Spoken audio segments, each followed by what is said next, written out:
A highlight of Donald Trump's speech today was when he read out a long list of stupid grants of government waste that he and Elon Musk, as chief cutter, are already cut in just 6 weeks.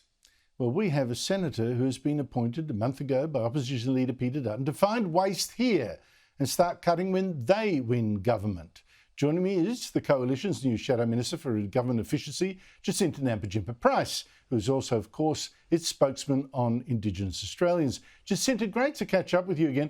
How is your list of waste coming along? When are we going to see what you have in mind? Yeah, sure. Look, I mean, there is a lot to trawl through in terms of waste that the Albanese Government has managed to rack up. And we're in the middle of compiling all of that information at the moment. We will get to a point where we'll be able to highlight more specifically exactly those measures of waste that we certainly want to make sure that we cut back on. But I know that we're keen to trim down in terms of the public service, making sure that we maintain the front line and essential services.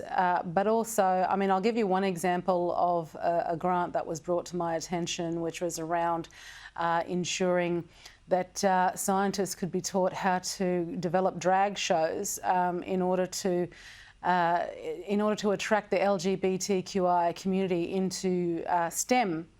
So there's no doubt going to be a raft of those sorts of measures that I'm not kidding you, you can't make this stuff up. That's one example, but I know that there's much more than that exists within what this government has been doing over this last term. Have you ever considered mainstreaming Aboriginal programs, and not just for savings, but so that we give welfare on the basis of need and not race? Yeah, look, absolutely. I mean, this is something that I have been talking about for some time now. Within the Indigenous portfolio, I know that our direction will be, when we win government, is to ensure that we're providing support for our most marginalised based on the fact that they're marginalised, not necessarily on their race. And look, I visited a wonderful place in Warrnambool just the other day, the Gunditjmara co-op, that are providing health services for the whole community and doing a wonderful job at that, and creating their facilities with little support from governments.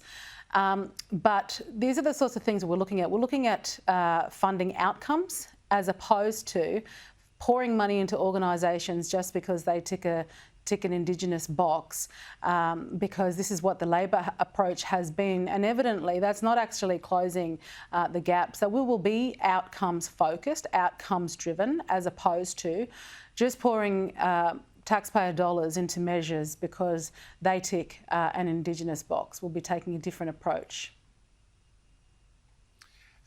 Jacinta, last night I reported on the activists identifying as Aboriginal who said they were traditional owners from the area around Bathurst and Orange, and they were the ones that somehow persuaded the Albanese government to effectively ban a gold mine, as you know.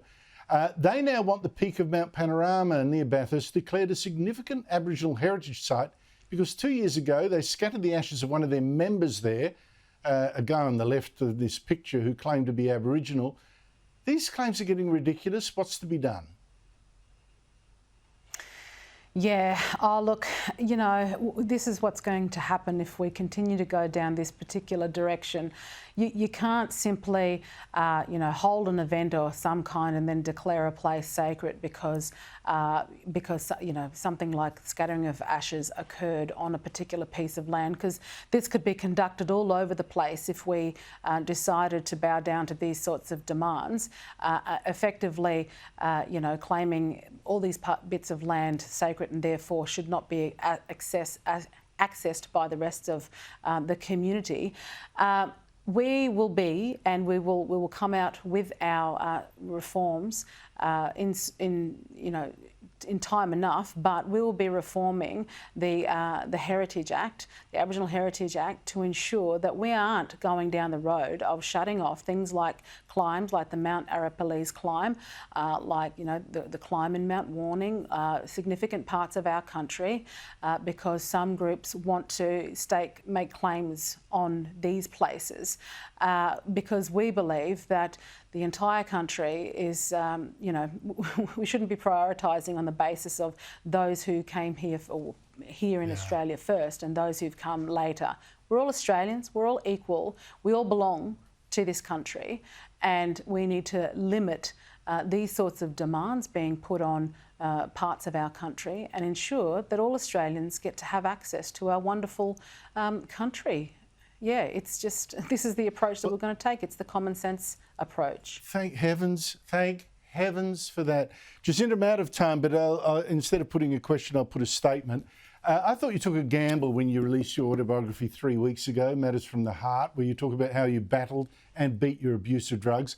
I thought you might get some blowback from that, but I have not seen any. Congratulations. I haven't finished it because my wife stole it from me and has been secretly reading it somewhere else, not letting me. She just gave it to me for the interview so I could wave it at you. Just quickly, you pleased with the reaction? Oh, look, I'm incredibly pleased. I had the same sort of sense the day before it was being released. What have I gone and done? My skeletons are certainly basking in the sunshine. But no, look, I'm pleased to have been able to share the personal side of me, and Australians have been right behind me and incredibly supportive. So thank you, Australia. Good on you. Jacinta, I've got to also say, it is good to have the skeletons out there because no one can hold it over you for the rest of your career. So that is excellent. Jacinta Price, thank you so much.